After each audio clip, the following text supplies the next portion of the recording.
Graça e paz, irmãos. Graça e paz da parte de Deus, nosso Pai, de nosso Senhor e Salvador Jesus Cristo. Espero que vocês estejam bem. E a palavra que eu trago hoje para a nossa meditação se encontra em Mateus, capítulo 26, dos versículos 31 a 35. Quero lhe pedir que você preste bem atenção em todas as palavras, para que você possa meditar e crescer na graça e no conhecimento do Senhor Jesus Cristo, para que não reste dúvida. Enfim, diz assim a palavra, Mateus capítulo 26, versículos de 31 a 35. Então Jesus disse aos discípulos: esta noite serei uma pedra de tropeço para todos vocês, porque está escrito: ferirei o pastor e as ovelhas do rebanho ficarão dispersas. Mas depois da minha ressurreição, irei adiante de vocês para a Galiléia. Mas Pedro, tomando a palavra, disse a Jesus: ainda que o Senhor venha a ser um tropeço para todos, nunca o será para mim. Mas Jesus lhe disse: em verdade lhe digo que nesta noite, antes que o galo cante, você me negará 3 vezes. Pedro insistiu: ainda que me seja necessário morrer com o Senhor, de modo nenhum o negarei. E todos os discípulos disseram o mesmo. Amados, esse texto que é relatado em todos os evangelhos, né, é sobre uma porção da parte da vida de Pedro. É sobre um momento vivenciado por Pedro e que nos traz todo o texto, uma lição, que nos leva a uma reflexão, que nos leva a analisar como é a postura humana de uma forma geral. E esse texto, meus amados, ele escancara algumas contradições que existem nas nossas vidas. Esse texto, às vezes, escancara o quanto nós podemos entrar em contradição com aquilo que nós falamos. E essa questão ela é importante porque quer a pessoa seja regenerada ou não, isso afeta a todos. Agora, o importante é como nós nos portamos e como nós também vivenciamos toda a nossa vida, para que uma simples contradição não se torne, como a palavra chama a atenção, em uma hipocrisia. O texto todos nós conhecemos. Momentos antes de morrer, mais especificamente na noite, da noite anterior à morte à prisão de Jesus, após a ceia, eles se encaminhavam para o Monte Getsêmani e nesse caminho Jesus ia conversando com os seus discípulos, e Jesus ia conversando com aqueles que o seguiam há mais de 3 anos e explicando aquilo que iria acontecer. Ele estava mostrando aos discípulos que em poucos momentos, em poucas horas, ele seria preso, em seguida ele seria julgado, em seguida ele seria condenado, em seguida ele morreria, mas em seguida, como diz no versículo 32, ele ressuscitaria. Então Jesus começa a conversar com eles e Pedro, naquele arrobo dele, naquela altivez que ele tinha, ele diz: olha, Senhor, mesmo que o Senhor seja pedra de tropeço para os outros, o Senhor não será para mim. Mas Jesus disse que ele o negaria. E mesmo assim Pedro insistiu, dizendo: olha, Deus, ainda que os outros te neguem, ainda que os outros te abandonem, em outras palavras, eu não farei. Se for necessário, eu vou morrer com o Senhor. É isso que o texto nos revela. E a gente percebe que por 2 vezes Jesus é contestado por Pedro com relação à postura dele. A sequência desse texto é que Jesus é preso e quando ele é preso, de fato, Pedro se insurge contra a prisão de Jesus. De modo que apenas João, o livro de João, relata que foi Pedro que, sacando de uma faca, cortou a orelha direita do soldado chamado Malco, enquanto os outros 3 evangelhos, Mateus, Marcos e Lucas, apenas fazem menção a um dentre eles, a uma pessoa dentre eles. Mas João, essa é uma curiosidade que a gente vê nos textos bíblicos, mas João é o único que dá textualmente o nome daquele que cortou a orelha de Malco. E mais, Lucas já relata que na terceira vez que Pedro nega Jesus, uma pessoa diz assim, olha, o servo que era parente do Malco, o servo do sumo sacerdote diz, olha, não foi você que eu vi lá na prisão de Jesus que feriu? Aí foi que quando Jesus Pedro nega a Jesus. E aí Jesus olha para ele, segundo relata Lucas. Mas é João que traz nominalmente esses fatos. Então, depois disso aqui, a prisão de Jesus, a palavra nos revela que todos foram embora. Todos fugiram. E Lucas nos traz, finalizando essa introdução para vocês, a informação de que após Pedro ter negado Jesus pela terceira vez, quando o galo cantou na segunda, Jesus olha para Pedro, Pedro olha para Jesus, e aí Pedro é tomado de um sentimento muito forte, e ele sai dali amargurado, sai dali daquele local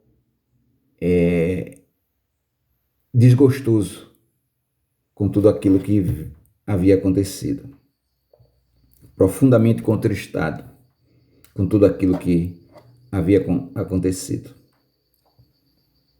Então, por que eu chamei atenção logo no início para algumas das nossas incoerências? Eu queria tratar com vocês sobre 2 ângulos isso que eu acabei de dizer. A primeira é de um momento muito simples, de uma situação assim muito simples e corriqueira.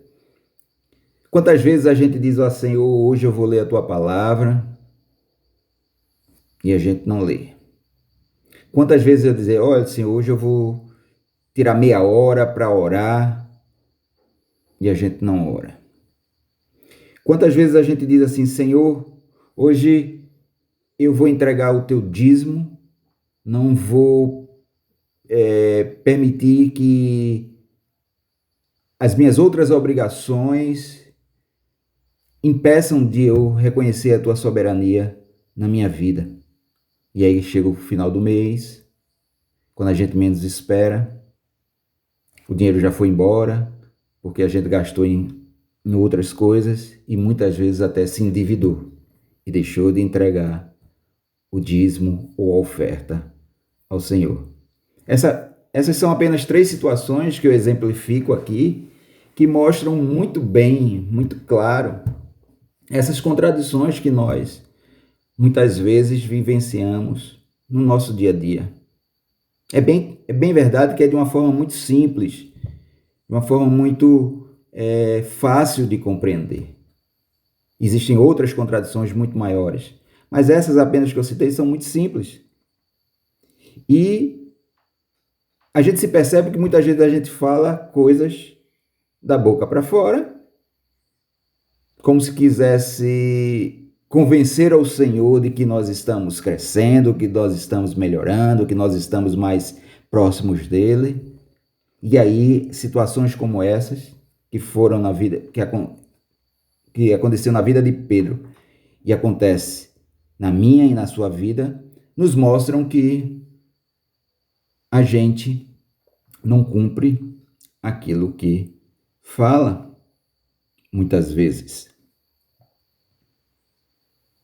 Mas eu queria agora botar um pouco mais de caldo, um pouco mais de farinha nesse caldo. Eu queria engrossar um pouco mais essa nossa reflexão e eu parto para a segunda análise dessas questões.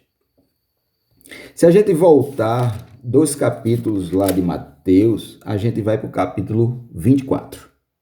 E ali é descrito a destruição do templo, o princípio das dores, a grande tribulação, a volta do Filho do Homem, a parábola da figueira, enfim. Alguns fatos que aconteceu, que foi a destruição ali do templo, por volta de 70 da nossa era, né, onde não ficaram pedras sobre pedras. Uma vez eu escutei uma pregação que dizia que quando dessa invasão ocorrida, onde o templo foi destruído, correu ali entre os soldados uma informação de que os judeus guardavam dinheiro ou ouro dentro das pedras da parede do templo. Por isso que os soldados, né, naquela ânsia toda, derrubaram pedras, todas as pedras do templo, não deixaram pedra sobre pedra, com relação, cumprindo assim ao que Jesus havia profetizado muitos anos antes. Então, nos mostra que a palavra de Deus é viva. Mas aqui no texto eu queria chamar a atenção para vocês no capítulo 24, dos versículos 3 a 14, que fala especificamente do princípio das dores.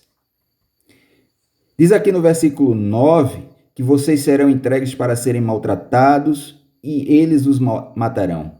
Vocês serão odiados por todas as nações por causa do meu nome. Nesse tempo, muitos hão de se escandalizar, trair e odiar uns aos outros. Muitos falsos profetas se levantarão e enganarão a muitos. E por se multiplicar a maldade ou a iniquidade, em outros textos, o amor se esfriará de quase todos. Aquele, porém, que ficar firme até o fim, esse será salvo. E será pregado o evangelho do reino para todo mundo, para testemunho a todas as nações. Então virá o fim. Nesse versículo aqui, principalmente nos versículos 9 e 10, nos é mostrado uma situação que é narrada como no princípio das dores. Existem alguns fatos que hão de acontecer, segundo são narrados na Bíblia, como, por exemplo, o princípio das dores, a grande tribulação, o arrebatamento da igreja, a volta de Jesus, o milênio e, por fim, o julgamento com os novos céus e nova terra, onde somente os salvos viverão durante toda a eternidade com o Senhor. Alguns divergem com relação à sequência desses atos, mas a palavra de Deus é textual ao dizer que eles hão de acontecer. Então eu estava analisando um pouco mais e vendo lendo livro, vendo algumas pregações com relação a esse princípio das dores, e uma delas em que Hernandes Dias Lopes fala sobre o arrebatamento da igreja. Ele mostrou uma situação dizendo que lá no passado também ocorreu momentos como esse, de difíceis, onde os cristãos eram lançados nas arenas de Roma, na arena de Roma, para servir de espetáculo, para servir de alimento para as feras. Tão somente porque eram cristãos, tão somente porque eram filhos de Deus, tão somente porque não negaram o nome de Jesus, tão somente porque não negaram que eram transformados e remidos pelo sangue do Cordeiro. Por isso eles eram pegos e lançados. Homens, mulheres, crianças eram lançados para servir de espetáculo e para serem comidos pelas feras. Se a gente andar um pouquinho mais na Bíblia, lá em 1 Pedro, essa carta eu venho pregando para Asa Branca durante algum tempo, e falta apenas o capítulo 5. Então, quando a gente lê a carta de 1 Pedro, a gente vai ver que ela era destinada àquelas pessoas que tinham saído da sua terra, tinham abandonado tudo, tinham largado tudo, estavam em terras que não eram próprias, estavam em cidades que não pertenciam, que elas não tinham vínculo, que era chamada a diáspora, né? Que é essa saída do povo por conta da perseguição que ocorreu naquele momento. Então as pessoas tinham deixado tudo, família, bens, propriedade, emprego, dinheiro, enfim, tudo que eles tinham, toda a sua vida deixaram para trás e fugiram tão somente porque elas serviam a Cristo e viviam para o seu Senhor. E aquilo era tido como ilegal, criminoso para as autoridades daquela época. Então, por isso que se seguiu essa perseguição à igreja. Hoje nós ainda não vivenciamos um momento como esse. Pelo menos nós aqui no Brasil não vivenciamos um momento como esse. Mas nós podemos muito bem vivenciar momentos de sacrifício pessoal, alto, de grande custo, tão somente porque servimos ao Senhor. Talvez você não seja colocado assim contra a parede e perguntado a você, ou você nega, e dito a você, ou você nega Jesus, ou você morre. Mas, sem dúvida alguma, no nosso dia a dia, nós podemos perder o nosso emprego, nós podemos perder uma possibilidade de levar determinada vantagem, ou nós podemos ser pressionados por alguma situação onde nós poderemos ter que escolher entre o meu bem-estar, entre a minha garantia, entre a minha saúde, entre a minha vida, ou dizer que eu sou servo de Deus, que eu sou filho de Deus, que eu sirvo a Deus. Talvez no nosso dia a dia a gente seja chamado a ter que dizer: eu deixo isso de lado porque eu sirvo ao meu Senhor. E aí, o que é que isso tem a ver então com a questão de Pedro? Pedro tinha jurado diante de Jesus que ele não haveria de deixá-lo, que se precisasse morrer, ele morreria com Jesus. Mas quando a situação chegou, Pedro deu no pé. Pedro fugiu, como todos os demais. E assim pode acontecer com cada um de nós. E aí a pergunta que eu faço para mim e para você é: onde está de fato o Senhor na minha vida e na sua vida? Será que num momento drástico desse, que pode acontecer e que as palavras sinalizam que vão acontecer nos últimos dias, e nós termos de escolher entre a nossa vida e a afirmação de que nós servimos ao Senhor, talvez, como é que nós nos portaremos diante disso? Como é que nós nos comportaremos diante de uma situação como essa? O princípio das dores mostra que mais à frente haverá um momento sério de perseguição à igreja, onde muitos se trairão, se odiarão, se escandalizarão, tão somente por servir ao Senhor. E mais, diz a palavra que seremos maltratados e odiados por causa do nome do Senhor. Talvez a gente não seja a geração que vai vivenciar a grande tribulação ou o arrebatamento. Mas com certeza nós vivemos numa geração que está experimentando o funil diminuindo a sua ponta, ou seja, as coisas afunilando. Nós sentimos hoje, de fato, algum princípio de dores. E como nós nos comportaremos diante de tudo isso? Como nós nos comportaremos diante de toda essa situação? Haveremos de proclamar: eu sirvo ao Senhor, ou haveremos de negar ao nosso Senhor? Eu finalizo com o contexto do texto inicial que eu falei lá do capítulo 26, da situação de Pedro. Porque eu não quero trazer a você um desespero, mas eu quero lhe levar, lhe chamar à reflexão, assim como venho refletindo nessa palavra desde a semana passada, refletindo não somente à luz do que aconteceu com Pedro, mas à luz do que pode acontecer nesse final de época, nesse final de vida desta terra, que nós estamos vivenciando de fato essa situação, mas quero trazer uma esperança para você, uma esperança para cada um de nós. E essa esperança, dentro desse contexto, eu quero ler o que Lucas falou.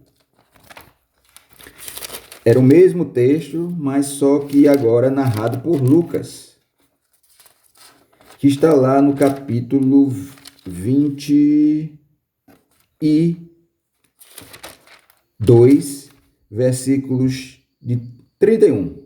Somente essa parte, 31 e 32, que diz assim: Simão, Simão, eis que Satanás pediu para peneirar você como trigo. Eu, porém, orei por você, para que a sua fé não desfaleça. E você, quando voltar para mim, fortaleça os seus irmãos. Apesar de Jesus saber que Pedro haveria de negá-lo, de abandoná-lo, mas Jesus, momentos antes, havia intercedido a Deus pela vida de Pedro. Porque todo aquele, meu amado, que está na mão do Senhor, ele não haverá de lançar fora. Ele não haverá de largar.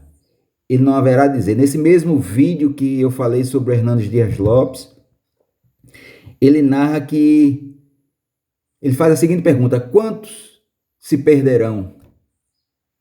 Quantos deixarão quantos o Senhor perderá das suas mãos? E ele mesmo responde dizendo que nenhum.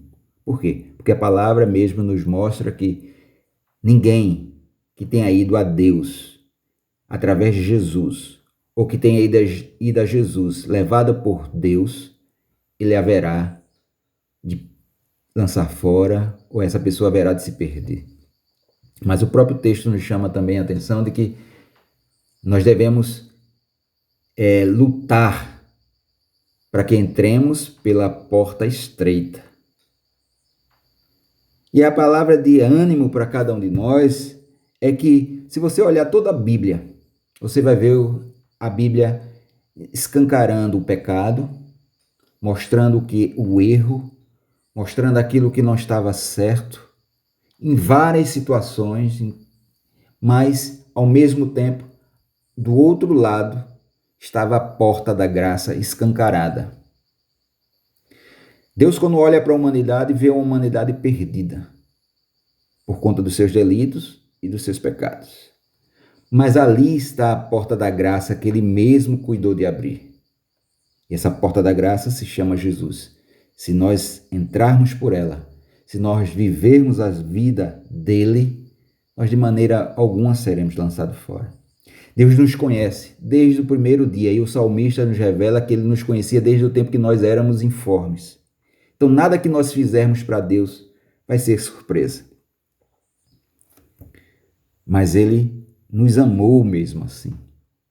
Ele nos amou lá atrás, quando nós estávamos mortos nos nossos delitos e pecados, e nos deu vida por meio de Jesus Cristo. Por isso a esperança para nós é que, mesmo muitas vezes a gente se encontre em alguma contradição, que a gente busque imediatamente do Senhor conserto. Foi assim que aconteceu com Pedro. Pedro saiu daquele lugar, arrependido e foi transformado, diferentemente de Judas, que fez a besteira que fez e foi enforcar-se. Mas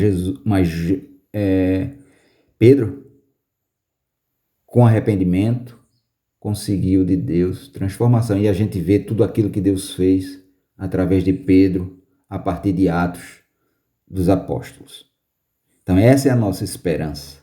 Que mesmo que a gente, num momento de nossas vidas, tenha contradição, faça uma promessa que não cumpre, mas que a gente busque do Senhor consolo, conserto, para que a gente possa viver. Não, isso lembra muito aquelas situações de final de ano, né? Que todo mundo, não, ano que vem eu vou fazer exercício, ano que vem eu vou comer menos, ano que vem eu vou entrar numa academia, ano que vem eu vou fazer tal coisa, e termina chegando dezembro do ano seguinte e a pessoa não fez nada. Muitas vezes nas nossas vidas acontece isso.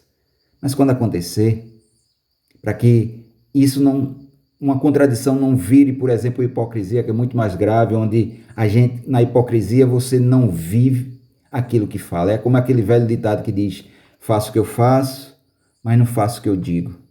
Aliás, faço o que eu digo, mas não faço o que eu faço.